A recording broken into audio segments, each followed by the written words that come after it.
March 21st meeting of the Mifflin County Board of Commissioners. We'll begin with an invocation followed by our Pledge of Allegiance. Let us pray. Father, we thank you for the opportunity to gather today. May everything we do begin with your inspiration and continue with your help. We ask your guidance throughout this meeting, that all of our thoughts and actions would reflect your holy will, and that you would grant us the grace to love you and our neighbors more perfectly. We pray in Jesus' name. Amen.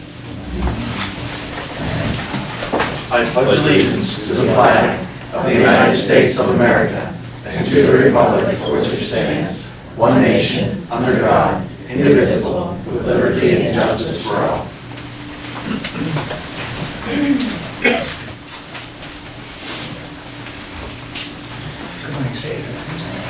Shut that door. First item we'll consider is the approval of the minutes from our March 7th, 2019 meeting. Do I have a motion to approve those? So moved. Second. Thank you. All those in favor, please say aye. Aye. Minutes are approved. Approval of the bills, Commissioner Postal. Let's start with accounts payable. Accounts payable total $535,932.44. Payroll, $349,162.83. Our 911 account, payables are $8,401.65. There are two checks in the LEPC account for $1,318.84. There is one check in the CDBG account for $3,313.35. In the CDBG home account, total is $8,924.27. The Act 137 account has two checks for $181. And finally, the liquid fuel account has one check for $6,337.46. I will make a motion to pay the bills. Thank you. Do I have a second? Second. All those in favor, please say aye. Aye. Bills are approved. Treasurer's report. Treasurer Simmons. Our beginning balance was $131,701.29. We had deposits of $1,066,699.73. We transferred from capital reserve $350,000. We transferred from LEPC $351.99. We voided the check for $153.73. We agree with the late reading of the bills by Commissioner Postal, leaving us an ending balance of $663,810.47. Our liquid fuels account has $295,663.48. Our Act 89 has $264,894.03. Our 911 account has $1,842,117.55. Our LEPC has $22,855.07. Our local use fund has $193,197.91. Our capital reserve has $1,767,212.07. And our certificate of deposit has $3,054,389.22. It's all subject to audit. All right, any questions for Deb? Motion to approve? So moved. Second. If I could just briefly supplement the treasurer's report. Sure. This week, the treasurer and I did appear in front of Judge Reed and tried an ordinance violation case. Judge Reed did uphold our ordinance, our hotel tax ordinance. We were successful against Belmont Estates. This has been a long, struggle for us. I think at the end of it, the owner has now come to realize that it covers him and it does cover these situations. And while I think he may have gotten some bad advice to start with, I believe agrees with us. Well, he has 30 days to appeal, but in any event, we were successful. I think we've now established the idea, at least, that these types of wedding venues that offer overnight accommodations do come under our. All right, thank you. Thank the treasurer for a good job. She did a wonderful job getting it ready and trying it. Okay, the report's been properly moved and seconded. All those in favor, please say aye. Aye. Okay, Treasurer's report is approved. Meetings and events, Commissioner Dunkel. Okay, it's been relatively busy over the last couple of weeks. I attended the Airport Authority meeting we had a meeting with Mr. Stephen Shope from the U.S. Census Bureau. As you are aware, a census is conducted every 10 years. And that census is critical because it not only determines population, but it determines the demographic composition of that population. And as a result of that, new district lines will be drawn congressionally as well as in the state legislature. He, in meeting with us, indicated that the Census District Office for our area will be in Centre County, and that office will cover Centre, Mifflin, and Juniata counties. We participated in an exit auditor conference call for the Children and Youth Department. I met with John Peachy to obtain the new commemorative plaque, which I hope you saw, which is out here in the lobby. It lists the names of every county commissioner from the time Mifflin County was created in the late 1700s. We had a very good meeting at Fame EMS. They shared critical issues with us. It was very, very enlightening. I don't think any of the three of us had any idea that they have 40-some employees, which is really quite huge. And the cost of equipment and the cost of running that operation is really very extensive. And so that is something that I think we need to continue to stay in tune with, and perhaps see if we can assist them through various programs that the county has access to. We had a department head meeting. We had an extensive briefing and the annual report from the executive director of CEDACOG, Bill Sigel. He was new to the position last year, so this was the second time that he had come to Mifflin County to meet with us. It was a very informative meeting in many ways.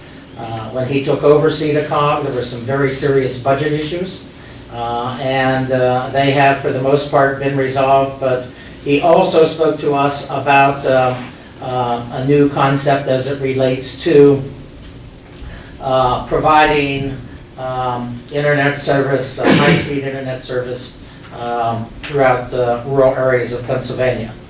We had a very good meeting with Rebecca Connor. She is a teacher in the Mifflin County School District, and she and other faculty were working with a group of students to design a county logo. And I will tell you that the students were very creative and presented several good options for our review. They're now going back to phase 2 to redefine and redesign, and we look forward to the second presentation there. I had a meeting this week with County Extension. Prior to this year, the County Extension Council was comprised of both members from Juniata County and Mifflin County. Last fall, at the November meeting, the decision was made to split that council and have two separate councils, one for Mifflin County and one for Juniata County. So at our meeting the other night, the primary focus was realignment of priorities and where we wanted county extension to go here in Mifflin County. Yesterday I attended a LEO, which is a local elected officials, and CPWDC meeting, which is the Central Pennsylvania Work Development Corporation meeting in Lewisburg. We are part of about, I think, 8 or 10 counties that participate in that organization. So that is my report. Thank you. Commissioner Postal. Besides what Commissioner Dunkel had said, where we collectively attended internal meetings, attended the United Way Board meeting, CEDACOG Natural Gas Co-op and CEDACOG Joint Rail Authority meeting. I met with Ag Choice to talk about using our revolving loan fund for agricultural purposes. Attended the Hazard Mitigation Plan meeting. We have to update our Hazard Mitigation Plan every 5 years. That's in the process now, working with municipalities. Mifflin County Housing Authority. Lewistown Borough, McVeigh Town Borough, and Union Township municipal meetings to talk about our blight program and our bridge program, DLI board meeting, Mifflin County Internet Advisory Committee meeting, and participated in a National Association of Counties conference call. On that call, let me make a comment on that. We were briefed on what was called one of the most significant pieces of conservation legislation created in years. This is the Natural Resources Management Act that passed the Senate, will be sent to the House, and is expected to be signed by the President. The reason that I bring that up is that most significant piece of conservation legislation created in years was passed by the Senate 92-8. And when you're listening to the media every day, if you're a news junkie, and you think about the rancor that's happening in Washington, you don't hear about significant pieces of legislation passing the Senate 92-8. And this did, and the President will eventually sign that. So we were briefed on that, and the reason that's important is because it does allow federal, state, and local municipalities funds to purchase land for parks and open spaces, as well as flood mitigation. Thank you. Okay, I'll just read them real quick. For me, the Regional Services Finance Committee, PIMIC Board meeting in Harrisburg, Area Agency on Aging Board meeting, AMS tours, as Butcher Douglas said, Regional Services Corporation Board, Library Board, Downtown Lewistown Board, and also the joint meetings that we all attended. Next is public comment today. Do we have any public comment this morning? If so, please step up. Good morning. Good morning. Thank you. My name is Carol King, and I am a partnership specialist with the U.S. Census Bureau's Philadelphia Regional Census Center. Could you speak up just a little bit? Yes. My name is that better? Yes. Okay. My name is Carol King, and I am a partnership specialist with the U.S. Census Bureau's Regional Census Center. And the Regional Census Center oversees 8 states plus the District of Columbia. So the reason that I'm here to speak today is to relay the census message and help bring awareness to the 2020 decennial census. With that, the census message is straightforward. First, there are 3 parts. It is required and it is easy. It is required because, as you mentioned earlier, that the U.S. Constitution mandates that every 10 years everyone be counted. And it is easy because for the first time in decennial census history, people will be able to choose how they want to respond. People can respond using computers, the telephone, or the traditional U.S. mail method. The second part of the census message is that the census is safe. Census is prohibited from sharing personal and private information collected about individuals with any federal agency, state government, municipality, township. The census wants everyone to know that the data is safe. And the third part of the census message is that the census is important. The census is important because of apportionment. The number, as you mentioned, the number of people that participate in the census directly corresponds with the number of seats that we have in the House of Representatives. And another reason that the census is important is because of funding. So census data helps determine how up to $800 billion federal dollars is distributed to states. And those funds help with programs such as education, police departments, fire departments, and infrastructure. So that's the census message that the census is busy sharing, such as what I'm doing right now. And the census is also busy hiring. The census has jobs available. Anyone that is interested in a census job can go to census.gov and apply directly through the website, and it's easy. And another thing that the census is busy doing is encouraging complete count committees. Complete count committees are comprised of a wide spectrum of the community who bring forth their own ideas and resources to ensure a complete count.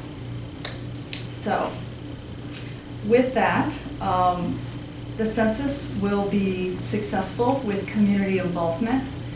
I am available as a census partnership specialist, to advise on complete count committees once they are established. And I am also available to speak further about bringing awareness to the census. Kathy has my contact information, and I'll also leave you business cards. Okay? Thank you. Thank you. Question Yes, for you. please. Mhm. Are all the opportunities, that the employment opportunities, do they have to be full-time or some part-time, can they do that? They're part-time and full-time. And you're going to be working out of the Centre County office? Yes, sir. I'm covering Center County and Mifflin County. How long is it estimated that the form will take to complete? Minutes. It's 10 questions. Okay. If you miss a question, is it thrown out or do you count it? They decide that through the process of, through another level once the surveys are received. Okay, so there could be follow-up? Yes. If I miss a question, if I miss a box, I don't know what this is going to look like, but I assume it'll be check marks. The census will follow up. Okay. Further questions? Anyone from the audience have any questions? All right, thank you very much. Thank you. Thank you.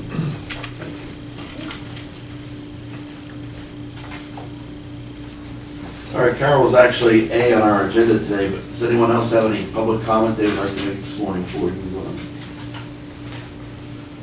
on? Yes. All right, step up and state your name and municipality where you live, please. Stephen Wrights, Valley Street, 318 Valley Street. I was wondering when they were gonna start Valley Street. Is that the blight project Yeah.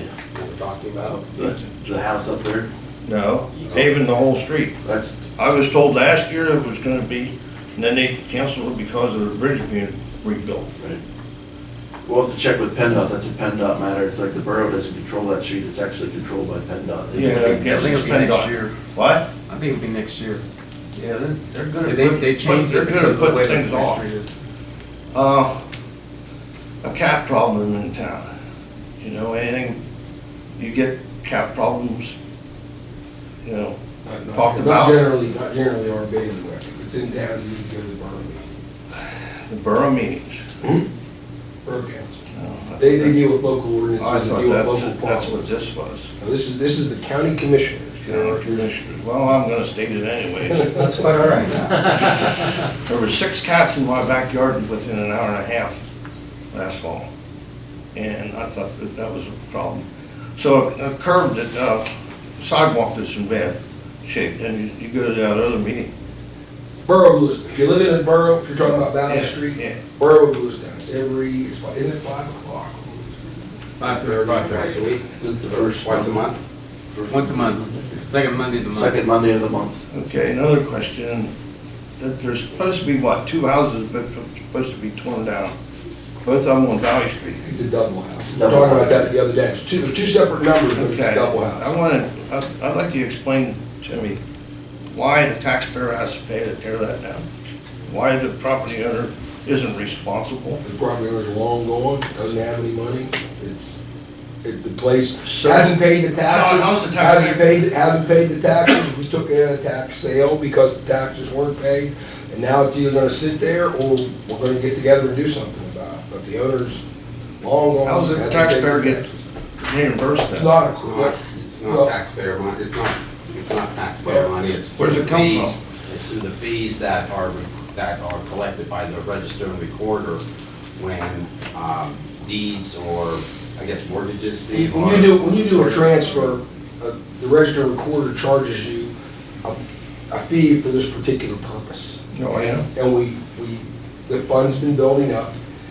The question is where, you gotta pick and choose where you use it. And this was the borough's plan. The borough said, hey, we have an idea how we wanna use some of that money, and hopefully we can solve a bad problem. It's up on the Valley Street, and that's the way it is now. I will say this, if it gets resold at a profit, I mean, it's gonna cost money to demolish, you betcha. Oh, yeah. But if it gets resold at a profit, there's provisions that the government, county government, So- the borough government will get some money back if it's sold to somebody. So the borough owns it then after? the- Borough, we own it now, we're gonna sell it to them, and they own it. But it's not taxpayer money. It's not, well, Okay. ultimately, it's people who buy and sell real estate. That's really what it is. So if you're a taxpayer and you buy and sell real estate, it's taxpayer money, but it's only collected when you buy and sell real estate. I mean, if you rent, it's not your money. It's a $15 fee that is paid by anybody that, sells or buys real estate. And so it's only the funding, the funds that are collected come from that source only. They do not come from an increase in millage rates, Yeah. either by the county or by the borough or townships. Is the taxes gonna go up because of the school being renovated? And That's another meeting. That would be the school board, that would be the school board meeting. And I don't Okay, know, who did I talk to about the Valley Street? the Being borough. repaved? Oh, well, that's PennDOT, they're right up PennDOT. at the end of the street, in the west end, up there by the fire school, that's where they're paving. If you spoke with the borough manager, Scott Wellham, I think he could give you that Scott Wellham. information, yes. That's it. Okay, thank you for coming. Anybody else with public comment this morning? All right, seeing none, we'll move to resume our new business. Carol has let us off today. We're gonna move to item B, Director of Elections and Voter Registration, Zane Swanger has an election update. Good morning. Good morning, Commissioners. So just a few updates here, and I'll get through this so not to hold you up. New Board of Election members, being that all three commissioners are running for some type of office in the upcoming election, whether that be countywide or municipal level. The President Judge has signed orders to replace the current Board of Election members being before you today with Rebecca Gano, James Latier, and Aaron Felker. Casting of lots took place yesterday to determine ballot position for contested races in the upcoming primary election. The lot selection is available for public inspection at the election office, and the ballot order for each position will soon be posted to the county's election and voter registration section of the website under our Military and Overseas Voters Act. So we have to publicly place on our website a list of practically it's an electronic version of the ballot for our overseas and military voters. So on that, we'll also show the ballot order that was determined yesterday, casting of lots. That should be up by the end of this week. And just a note for the primary election, which is also taking place, the special election will also be taking place the same day as the primary election. So what that means to registered voters in Mifflin County is regardless if you are a Democrat or Republican or some other affiliation, you will be able to vote at the primary election. Well, vote on the same day as the primary election, which is May 21st. So Democrats and Republicans will be issued their ballot with all the countywide and local municipality offices along with the special election. For those who are registered other parties or no affiliation, they will be issued a third style ballot, which will consist of the special election race to fulfill the 12th Congressional District replacement for Tom Marino's vacancy. So that's important to know because that's doesn't happen too often that your special elections are held the same day as the primary, so that is good to know that regardless of your affiliation, you will be able to vote in some manner on the 21st. Zane, may I ask you, will the ballot for the congressional race, which is really a general election, will that be on the Democrat and Republican ballots at the top of the ballot or at the bottom of the ballot? Do you know? So special election needs to be the first thing on a ballot. If it's all going to be on the same ballot, which we intend to do because issuing separate ballots can sometimes be not just some type of training logistic issue, but also for voters, it can be confusing to issue them 2 separate ballots. So what we are going to do to minimize that type of risk is just put the special election as the first thing on the ballot. So it'll be its own block in the ballot. Our ballots consist of typically 3 columns, so column 1 would consist of just the special election race. And then following would be all of the countywide and municipal and school board related offices. Good, thank you. And then the other and no affiliation candidates will just have just that one block for the special election. So the vote from Reno seat won't be like a closed primary, you can vote for anybody you want. If I'm a Republican, I can vote for a Correct. Democrat. Correct. Okay. So it's following the So it's procedure different of from the a rest general of the- election practically, because it's an election, not a primary, because we're not nominating someone, it's actually electing that individual. And lastly, this is something that last week I was contacted by Senator Fulmer's office to be invited to testify before the state government committee's upcoming public hearing to discuss Senate Bill number 48 of the 2019 session. Senator Fulmer is the chairman of the committee along with Chairman Williams. Topic of discussion will be Senate Bill 48, a bill being introduced to reform the 1937 Pennsylvania Election Code in the matters of voting system decertification. This, of course, stemming from the current situation we face after Governor Wolf issued a directive for all counties to replace their the existing voting systems ahead of the 2020 presidential primary. In short, the directive requires all counties, regardless if they already use a federal and state-certified verifiable paper ballot system, which we do in Mifflin County and have since the mid-2000s, to purchase new equipment and have that implemented by 2020. Senate Bill 48 outlines what I consider to be a necessary procedure and clear sequence of events that will assure integrity and transparency regarding the process of decertification and election machine replacement for all future occurrences, practically reverse engineering the process that we currently face.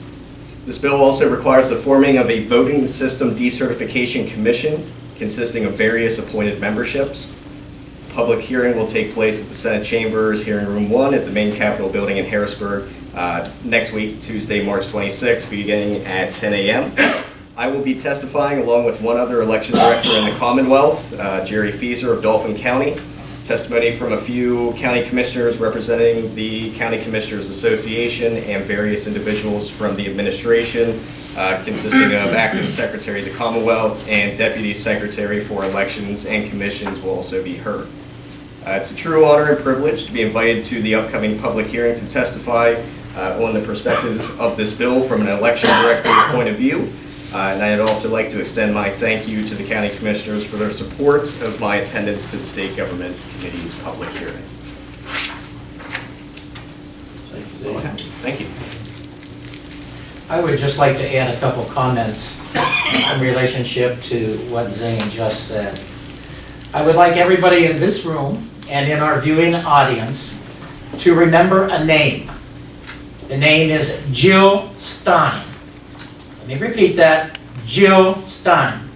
She was the Green Party candidate for president in 2016. Jill Stein received less than 1% of the vote. She received about 0.8% of the total vote here in Pennsylvania. She took the Commonwealth to court on issues pertaining to our balloting process here in Pennsylvania. After a lot of negotiations back and forth, it was an out-of-court settlement in which the Department of State and our governor, Governor Wolf, mandated that every county install new voting equipment. New voting equipment in every county of Pennsylvania with the explicit purpose of having a paper trail that could be audited or will be audited should there be any discrepancies or any recounts, that type of thing. There was a report in the Pittsburgh Post-Gazette a month or two ago that indicated that that projected cost would probably be about $125 million to do this across the state. Now, what's pathetic about this is that many counties, including Mifflin County, have a voting system where we already have a paper trail. There is absolutely no way here in Mifflin County that our voting system could be hacked by the Russians, by the Ethiopians, by the Argentinians, or anybody. And it is really, I think, an example of the government gone mad, because they are going to force us here in Mifflin County to outlay a substantial amount of money to buy new equipment that will simply do what we're already doing. This is ludicrous. I call this government flatulence at its worst. It is inexcusable. Mifflin County has the lowest per capita income of any county in this state. And yet we are going to have to potentially, somewhere down the road, raise taxes because of this unfunded mandate by the state.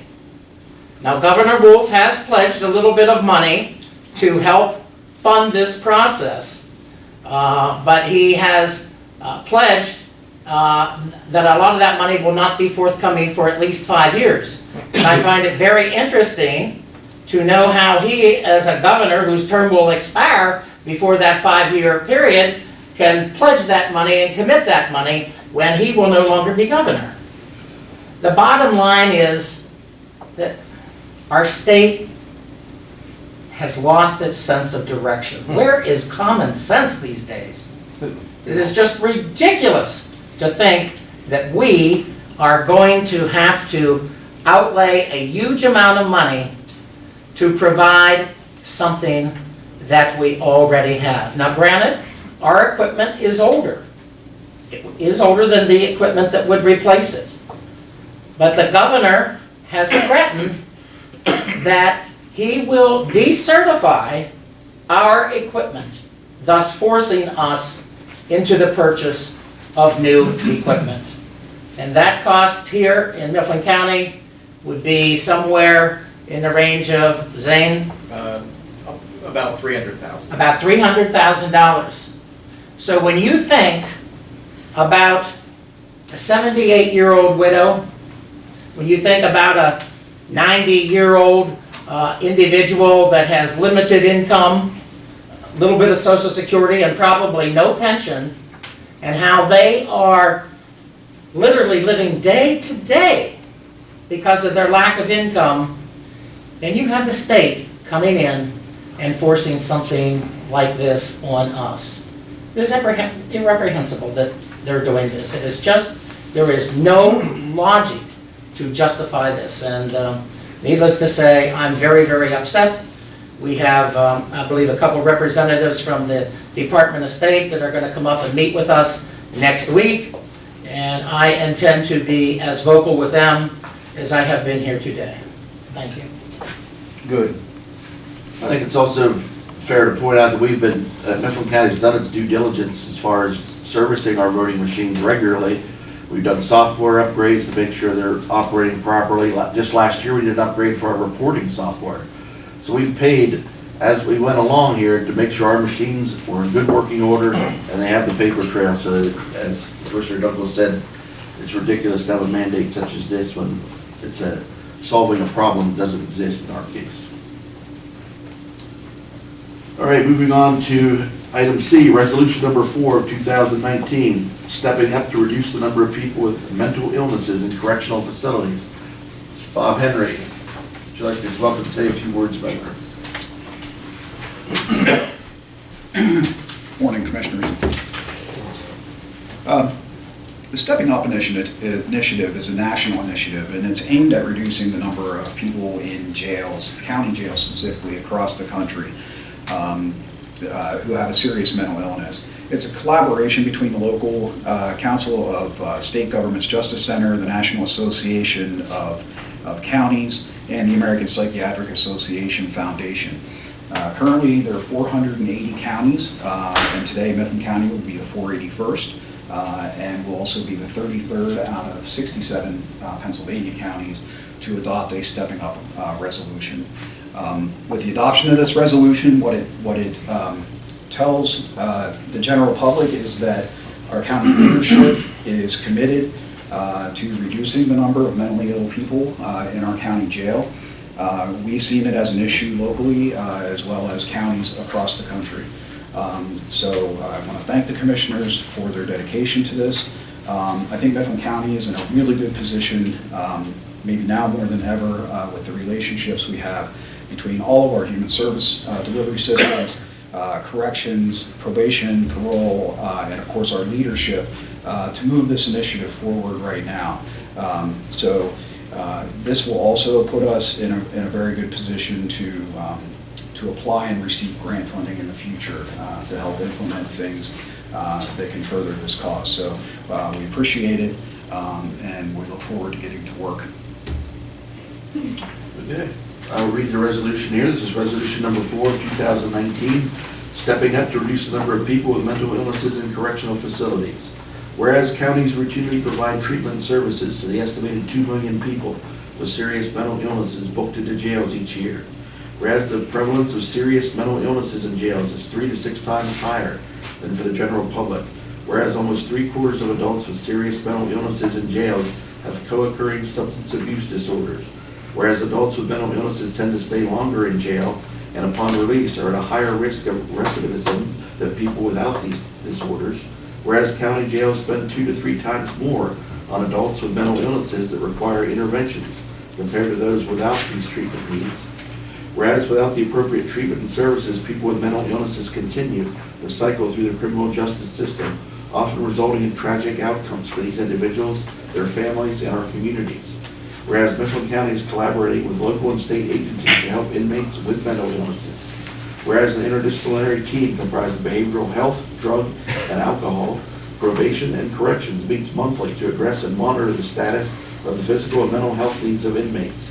Whereas Mifflin County has a dedicated forensic case manager and is contracted for other services that meet with inmates identified as having a mental illness and refer inmates to services after release. Whereas through the Stepping Up Initiative, the National Association of Counties, the Council of State Governments Justice Center, and the American Psychiatric Association Foundation are encouraging public, private, and nonprofit partners to step up to reduce the number of people with mental illnesses in jails and support their successful reentry into the community.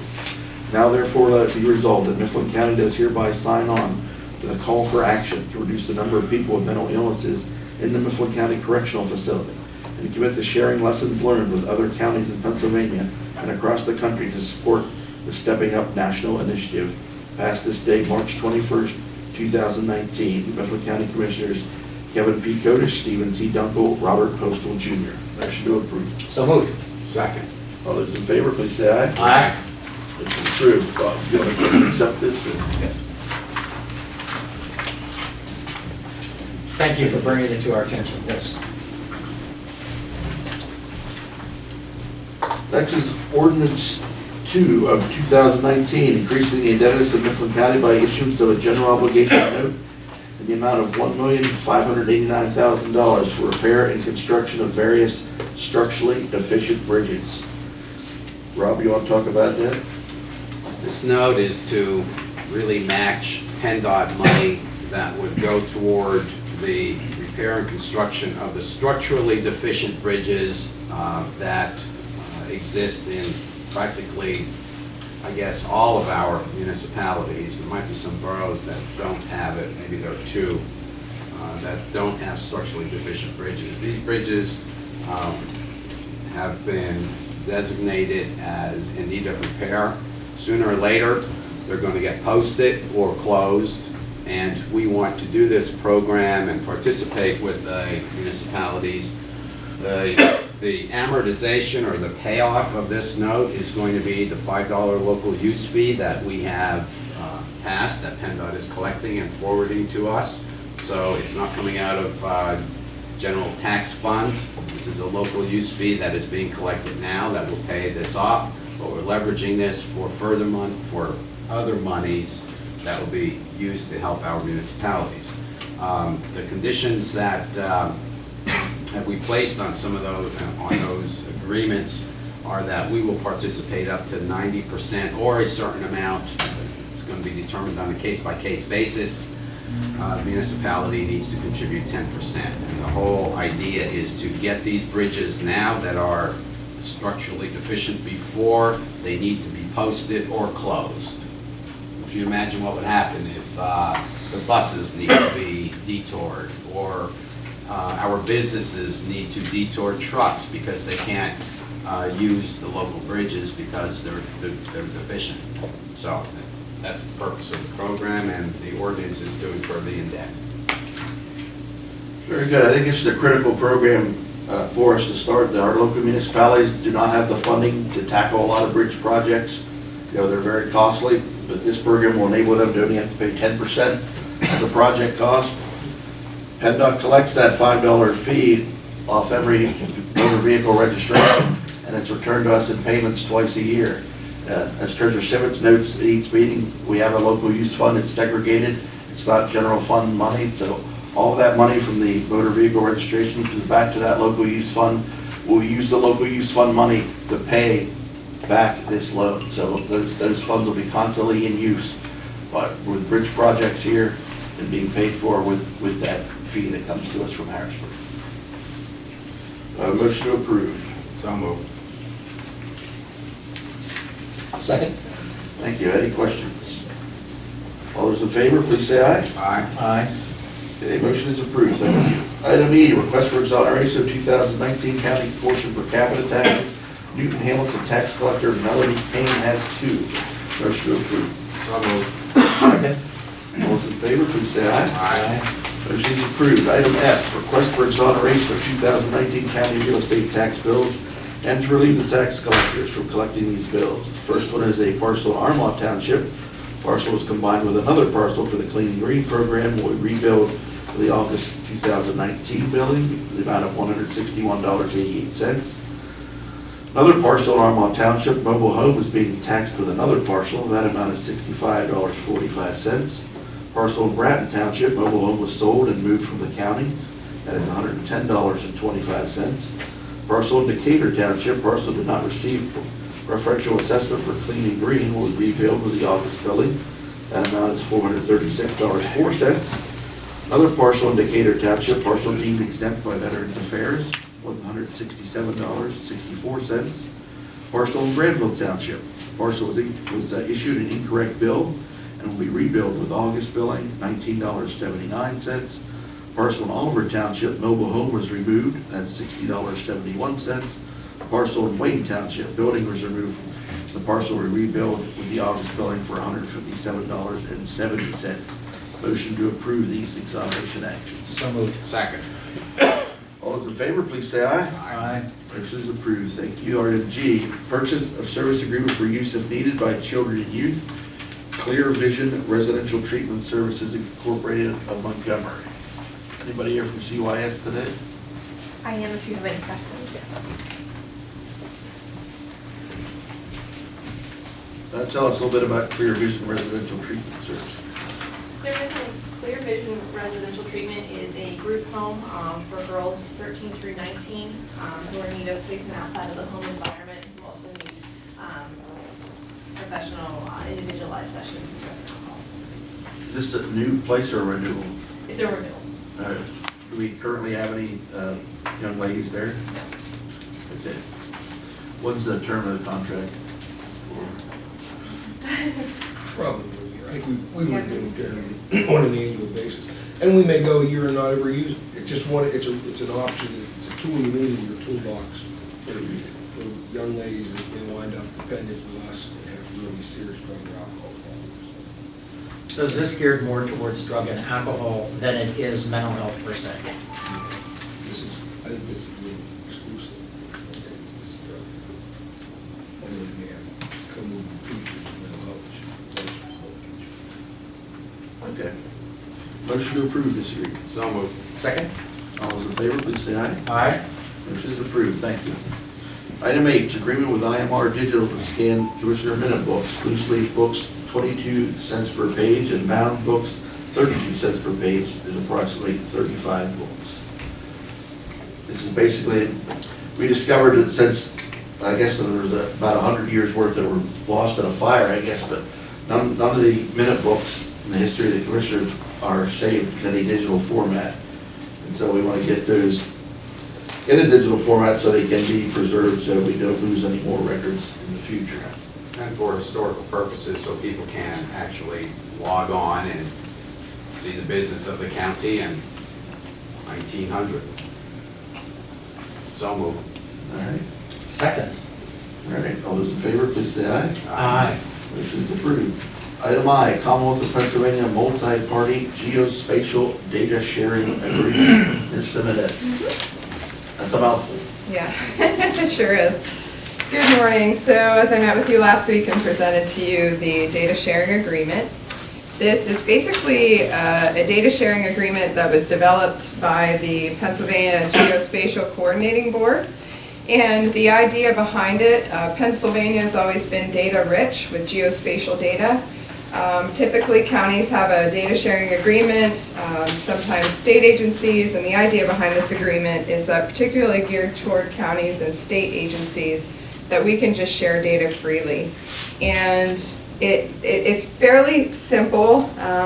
We get a lot of requests anyway from a lot of the state agencies, DEP, PEMA, OA, numerous state agencies, and there's always kind of that barrier. And so the goal here is to kind of take that barrier away to help foster a better environment for data sharing. Some of the considerations of the agreement, all participants will sign the same agreement. So far 4 counties have signed, and those counties are Potter, York, Montgomery, and Warren. There are several others that are considering the agreement. The goal obviously is to get everybody to sign it. But you basically sign the same agreement. We can share what we want. This does not include any sensitive data. Some of the 911 data that's a little bit more sensitive. Participation is voluntary. We share what we want and how often we want to. And so again, the goal behind this is just, again, providing a better environment for data sharing, because counties, particularly when it comes to property data, they are the data stewards, and a lot of entities come to us for that type of data. So this does not restrict our ability to sell maybe to commercial entities, but it does take the barrier away when it comes to sharing data for a variety of purposes, particularly with state and county governments. Okay. Any questions for Laura? Since Ms. King is still here, do you guys Yes. sort of work maybe together? Yeah, we actually have had numerous requests for different types of data from the census. Now, I know some of the census data is a little bit more confidential, but we have already given a lot of data to the census for various projects, one being the LUCA program. So the addressing, the LUCA program is a program the census runs prior to the decennial census to ramp up, make sure we have correct addresses, so we review all the addresses. So we've actually shared a lot of data with the census in the past. Okay. Motion to approve. So moved. Second. All those in favor, please say aye. Aye. Motion is approved. Thank you, Laura. Thank you. Item J, Victim of Crime Act grant for the period July 1st, 2019 through September 30th, 2020, in the amount of $47,541. Morning, Jamie. Good morning. This grant will be a project that will ensure that the crime victims and witnesses of the county have access to a broad range of essential services designed to meet their physical, emotional, and psychological needs, and will benefit them in the aftermath of a crime. Again, the amount is for $47,541. The project will begin July 1/19 through September 30th, 2020. And it's a continuation of a grant that we already have in place. Okay. Any questions for Jamie? Not, entertain a motion to approve. So moved. Second. All those in favor, Thank you. please say aye. Aye. Motion is approved. Item K, proposals from J-Way Architectural. Mr. Griffin, would you like to share those with us? Okay, the first one is for the correctional facility to get the bid process started for the replacement of the roof. That fee will be $4,900. The other three are for the continuation to determine the best use of our county facilities, and this is another phase of that where we will determine how or if we bring particular departments back to the county. So this would be the next step in to determine that. And the one cost associated is $5,800 for the electrical, mechanical, and plumbing, fire protection, engineering, concept, site, and site assessment, $6,900.85, and the boundary and topographic and location surveys at $7,050. All right, any other questions for Lonnie? Will this get us to a point where we have some better budget numbers so we know what kind of project? This will be the last step to, that will come to you by May 1st to make a determination if we move forward with trying to streamline our current facilities or bring some back for security purposes. All right, motion to approve. So moved. Second. All those in favor, please say aye. Aye. Motion is approved. Thank you, Lonnie. Item L, 5-year copier lease agreement with Delage Land and Public Finance, $1,542.61 per month. Aaron? A few weeks ago, commissioners signed an agreement with Edwards Business Systems to purchase their services for 5 years to support new copiers. As is typical with copier agreements, the service provider doesn't often lease the equipment itself. That's done by a third party. In this case, the mentioned leasing company is going to be the one that's providing the copiers. This just states that we're having a 5-year lease that will coincide with the service agreement that we purchased. Okay, this lease agreement will result in cost savings as opposed to our former agreement, correct? Yes, we'll be saving at least $2,000 a month. So we'll be saving at least $2,000 a month over the period of the lease. Compared to the monthly bill we have been paying for the past 5 years, moving forward, we'll be saving at least $2,000 a month for the next 5 years. Good work. Thank you. And motion to approve. So moved. Second. All those in favor, please say aye. Aye. Motion is approved. Item M, resolution number 5 of 2019, authorizing an application to the Community Conservation Partnerships Program grant funds through the Pennsylvania Department of Conservation and Natural Resources. Mr. Goins. This is a follow-up to our previous actions concerning developing an expansion of the Juniata River Trail, SH4 Trail. We're going to make 2 applications. This is the first part of it. These 2 resolutions are sort of tied together. One is a normal resolution which authorizes the application and authorizes the chairman to sign anything related to that. The second one is the one that DCNR requires to be signed also. So both of these authorize the county to make application, the chairman to sign for documentation for that application. As I pointed out, this first phase is for $291,000, and the second one will be for, when I bring it back, will be for $250. Excuse me, this one's $295,000, $100. The second one will come in, I'll be bringing back in about a month for DCND application. The 2 applications together will bring the total project cost to over $517,000. Excuse me, $597,000. But the point is that we need to have this application to move this forward, and the application is due on April 10th. Okay. And I also have met, just as a side note, I have met with Senator Corman's office to try to get the easement agreement across the Fire Academy property, and that's still under discussion right now because there's a special legislative requirement to go across the state land. And I've been in contact with Mr. Snook about an easement agreement, which I guess you're still working on, Steve. We're trying to figure out how we're gonna do it, Bill. Okay. I guess I know what you wanna do. That's the question. Mr. Remy's been away all week at a training, sexual assault DAs down in Alabama. So when he gets back, we'll sit down and get together about it.